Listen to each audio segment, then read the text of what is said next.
Take your brat and go to hell, my husband shouted during the divorce trial. But when the judge read my inheritance, the entire room froze. Everyone froze. The judge, the clerk, the court reporter whose fingers stopped mid-sentence over her keys. Even Javier's attorney, the smirking man in the gray suit who had spent the last 40 minutes performing certainty, went completely still. My son pressed his face into my shoulder. I put my hand on the back of his head and held him there, and did not move. Javier stood at the plaintiff's table with his chest out and his jaw set, the posture of a man who has already written the ending of the story he is currently inside. He had been wearing that posture all morning. He had been wearing it in various configurations for 6 months, ever since he walked into our kitchen on a Tuesday afternoon and asked for a divorce the way you ask for the check at a restaurant, ready to leave, already mentally gone. He hadn't seen my file yet. The judge turned a page, then another. Her eyebrows lifted, slightly, the restrained expression of a professional encountering something unexpected and noting it without performance. There's something else, she said. I need to tell you about my hands before I tell you anything else. I have been cleaning houses since I was 23 years old. Professional cleaning, residential, and some light commercial, 3 to 4 clients a day, the kind of work that accumulates in the body over time, the way all physical work does. In my knuckles, in the specific ache that starts at the base of my spine around 2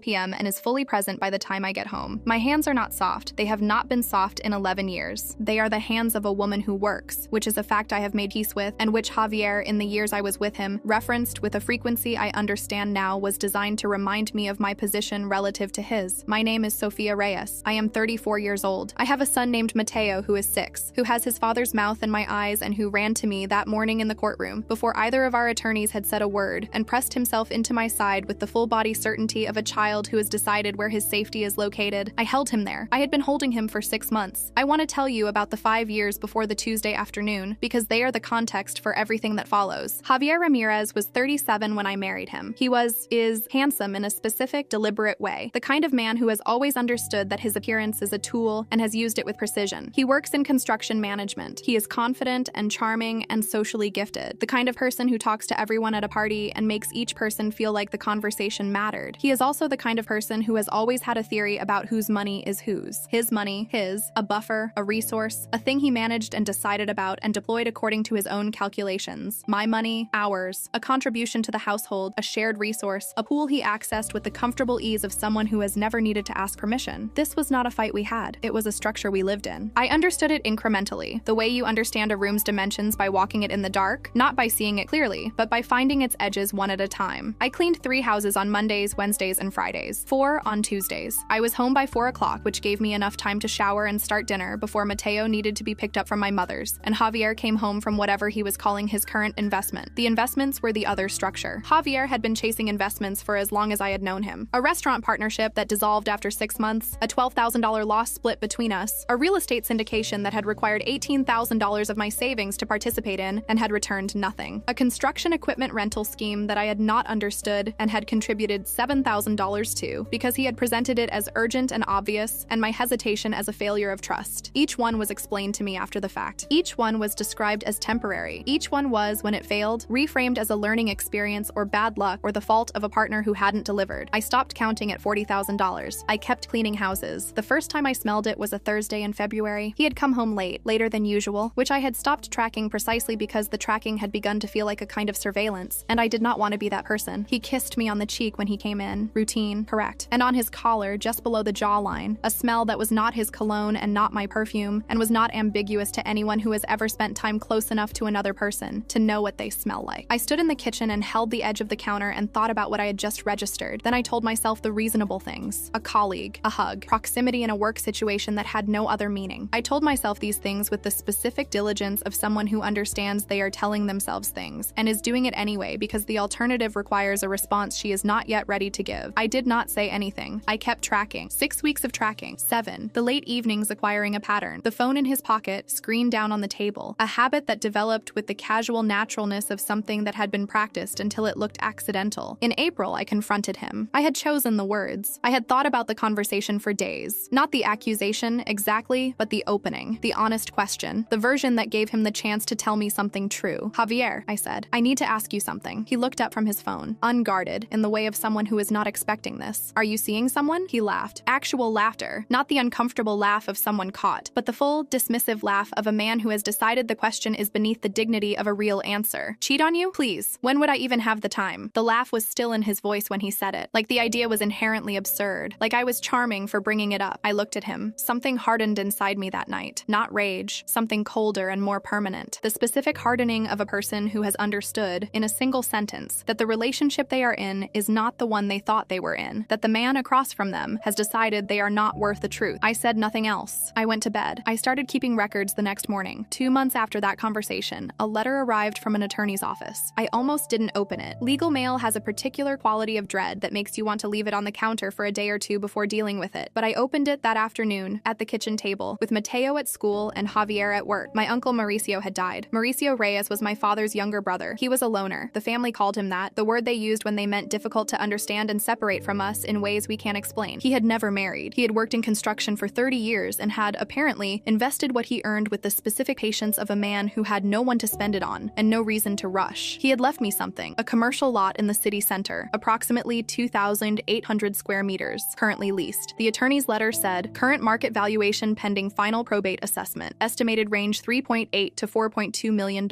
I sat on the kitchen floor. I sat there for a long time. Then I dried my eyes and I called my attorney, a woman named Carmen Solis, 8 years in family law and property rights, who I had found 6 weeks earlier through a colleague and had already consulted twice, quietly, about what I would need to do when Javier made the move I had been anticipating. Don't mention it, I said. Not until the day of the trial. A pause. Sophia, Carmen said carefully. That's an unusual instruction. I know, I said. Do you understand why I'm giving it? Another pause. Longer. Then, yes, she said. I understand exactly. I told no one else. Not my mother. Not my sisters. Not the friends who would have wanted to celebrate and in celebrating would have made keeping the secret impossible. Definitely not Javier. 6 months after the letter, Javier came home on a Tuesday afternoon and asked for a divorce, like it was a transaction he'd decided to execute. Like he had run the numbers and found the outcome favorable and was now moving forward with implementation. I think we've grown apart, he said, the phrase of someone who has been practicing. Call your lawyer, I said. He blinked. He had expected something else. Tears, perhaps, or the frozen speechlessness of someone who has been ambushed. I had been expecting this for 6 months. I had spent 6 months making sure I was not ambushable. His attorney was a man named Rodolfo Vargas. I learned this from Carmen 2 days before the first hearing. I also learned from Carmen that he had a specific professional style, aggression in small settings, paperwork delays, and a tendency to frame his clients' positions as so favorable that opposing counsel would do better to settle than to waste the court's time. The initial meeting was in Vargas's office, which he had apparently designed to be visually intimidating. Heavy furniture, framed credentials, the specific decor of a man who charges by the atmosphere. He opened by looking at the documents Carmen had filed and then at me, over his reading glasses, with the smile of a man who has done a calculation and found the math comfortable. My client is prepared to be generous, he said. Given your financial profile, no assets, no savings, no professional qualifications, he's offering $200 a month in support. It's more than the court would likely require. The smile widened slightly. I suggest you take it before his patience changes. $200 a month for the woman who had put $40,000 into his investments, for the woman who had cleaned 4 houses a day to keep the household while he chased schemes that evaporated, for the woman who had sat in a chair across from an attorney and was being offered a figure that would not cover a week of groceries. I smiled. Okay, I said. Vargas blinked. He had expected negotiation. He had expected tears or anger or the counteroffer he had prepared for. He had not expected a woman who said okay and kept her hands still in her lap. He looked at Carmen. Carmen said nothing. Well, Vargas said, rearranging himself. We'll proceed with that understanding. I nodded. I drove home. I called Carmen from the parking structure. How's the file? I said. Complete, she said. Every document. Chronological. I had the probate office confirm the release timing. It will all be admissible by the hearing date. Good, I said. Sophia, Carmen said, when this lands, it's going to be a significant moment in that room. I know, I said. Are you ready for it? I thought about my hands, the 11 years of houses, the $40,000. The laugh he gave me when I asked if he was seeing someone. Yes, I said. I've been ready for a while. The morning of the trial, Mateo woke up at 6. He came into my room and climbed into the bed beside me and put his small hand on my arm and said nothing. He does this sometimes, appears without asking and offers presents without words. He is 6 years old and already understands things about comfort that some adults never do. I had told him, in the honest and age-appropriate way Carmen had suggested, that we were going to court today to talk to a judge about our family situation. I had told him he didn't need to worry. I had told him I would be right there the whole time. Are you scared, Mama? He said, into the pillow. I thought about the answer. No, I said. I know what's going to happen. He seemed to accept this. We lay there for another few minutes in the early quiet. Then we got up and got dressed, and I drove us to the courthouse with Carmen's file in my bag and the specific calm of a person who has prepared for something as completely as preparation allows and is now simply waiting for it to begin. Javier was already in the corridor when we arrived. He looked at me with the expression he had been wearing since the Tuesday he asked for the divorce, a kind of settled indifference, the look of someone who has decided the transaction is a formality. He looked at Mateo with something more complicated, briefly, and then looked away. His attorney stood beside him in the gray suit, suit, already performing confidence, the comfortable stance of a man who expects the next 2 hours to be routine. I looked at them both. Then I looked at Carmen. She had my file in a briefcase, organized, tabbed, specific. 8 months of work. Ready? She said. Yes, I said. We went in. The hearing proceeded as these things do. Procedural, documented, the careful accumulation of record that family court requires before it decides anything. Vargas presented Javier's position first. The marriage had deteriorated. Both parties were moving on. The financial division was straightforward given the limited joint assets. He said limited joint assets with the easy confidence of a man whose client had told him there was nothing worth finding. Carmen listened. She did not interrupt. She did not challenge. She let Vargas build the picture he was building, and she sat with her folder closed, and she waited. Then the judge, her honor judge, Beatriz Morales, 17 years on the family court bench, with the specific focus of someone who reads cases carefully and does not form conclusions before the record is complete, looked at the documents before her and said, "Counsel, I have some additional materials in the plaintiff's file." Vargas looked up, confusion briefly, before he composed it. "Your Honor, I believe all documents have been filed in advance." "These were filed in advance," Judge Morales said, "by the plaintiff's counsel. I'm reviewing them now." She turned a page, then another. Her eyebrows, the controlled, practiced eyebrows of a judge who does not perform, lifted slightly. "There's something else," she said. Javier shifted in his seat. Beside me, Mateo pressed his face into my shoulder. "Mr. Ramirez," Judge Morales said, setting the page down and looking at him directly. "Were you employed as project supervisor at Garcia y Asociados Construction Company between 2019 and 2022? Javier's brow furrowed. "Yes." "Why does that?" "Because the commercial property your wife inherited from her late uncle is currently under lease to that company." She looked at the document. The lease was executed in 2019. Monthly payments of $45,000 paid to the estate of Mauricio Reyes, held in probate during the period of the estate's administration. She looked up. "Those payments are now released. We are discussing $1.62 million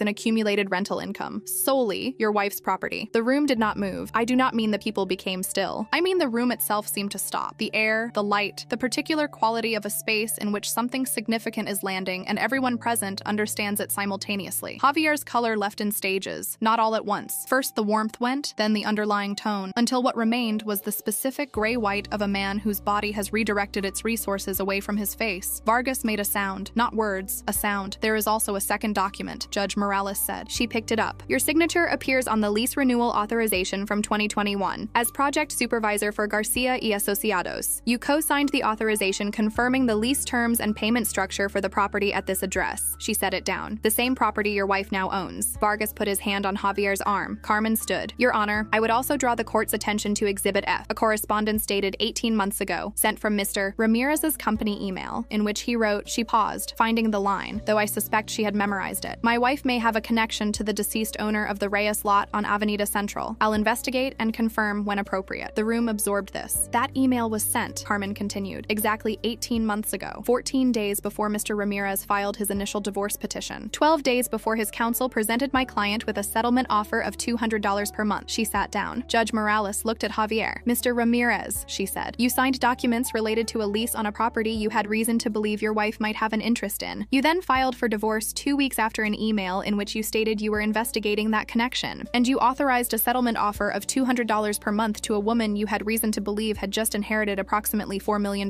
in property." Javier's mouth opened. Nothing. Vargas leaned close, whispered. Javier shook his head once, then stopped. "The inheritance is sole property of the plaintiff under current statutes," Judge Morales said, with the flat finality of a judge who has reached a conclusion and is now stating it for the record. "It is not subject to marital division. You will pay $3,500 per month in child support, plus all documented medical and educational expenses for Mateo Ramirez, to be reviewed annually." She looked at him steadily. "If you choose to appeal any portion of this judgment, I strongly suggest you first consult with criminal counsel regarding the potential implications of the email in Exhibit F and the lease authorization documents as they relate to concealment of marital knowledge. That may be a conversation worth having before you proceed." The gavel came down. In the hallway, he tried to reach me. He had the expression of a man who has lost a thing and has not yet understood that the loss is permanent, still in the phase where he believes that words are available to him, that if he finds the right ones, the situation becomes recoverable. "Sophia, please." This got out of hand. "I can explain the email. It wasn't what—" Carmen stepped between us with the practiced ease of someone who has done this many times. I did not stop walking. I did not look back. Mateo was beside me, his hand in mine. He was looking straight ahead with the focused attention of a 6-year-old who has decided to follow his mother's lead and is doing it well. "Mama," he said, as we pushed through the courthouse doors into the afternoon. "Yes? Are we okay?" I looked at my son, his father's mouth, my eyes, the specific, particular person who was made partly from the choices I had made and partly from things that had nothing to do with choices at all. "Yes," I said. "We're okay." "Good," he said. He He held my hand. We walked to the car. I want to tell you about Uncle Mauricio because he deserves more than a line. He was 61 when he died. He never married, never had children, lived in an apartment near the lot he had purchased in 1998 for $180,000 with 30 years of construction wages and the patience of a man who understood that a good piece of land in a growing city does not stay $180,000 forever. He had a cat. He called my father twice a year. He came to family gatherings occasionally and stood in the corner nursing a beer and watching, and everyone said he was odd and distant and the family loner, and nobody asked him what he was thinking about. He was thinking about the lot. He was thinking about compound appreciation and long-term lease structures and the specific patience of a man who has decided that the most useful thing he can do with money is leave it somewhere good and wait. He left it to me, not my sisters, not my mother, not the cousins who had spoken to him more recently or the relatives who had made more effort. Me. I asked his attorney after the probate was settled whether Mauricio had said anything about why. The attorney, a quiet man named Pablo Estrada, who had handled Mauricio's affairs for 12 years, looked at me for a moment. He said, Pablo told me carefully, that you were the only one in the family who worked with your hands and didn't apologize for it. I sat with that. I thought about my hands, the cracks, the ache, the 11 years of houses. He also said, Pablo added, that he'd watched how your husband talked about your work, and he wanted you to have something that was entirely yours. He had watched. He had been watching and saying nothing and building something. For me, I did not cry in Pablo's office. I cried later, at home, at the kitchen table where Javier had once laughed at me for asking an honest question. I cried for a while and then I stopped, and I made Mateo's lunch for the next day and went to bed. The lot is currently generating $45,000 a month in lease income. The lease with Garcia y Asociados has 4 years remaining, after which I will have the option to renew or develop. Carmen has connected me with a property development attorney named Rodrigo Vega, 11 years in commercial real estate, recommended by 3 separate people who know the field, who is reviewing the options. The $1. $62 million in accumulated rental income is in an account with my name only. Javier's first child support payment arrived on the 1st of the following month, on time, which his attorney had apparently emphasized to him as the expected standard. I don't know what happened between him and the woman whose perfume I'd smelled on his collar. I don't know, and I have found, went with some surprise, that I do not need to. That particular door has closed, and what is behind it is his problem now. Mateo started first grade in September. He is doing well.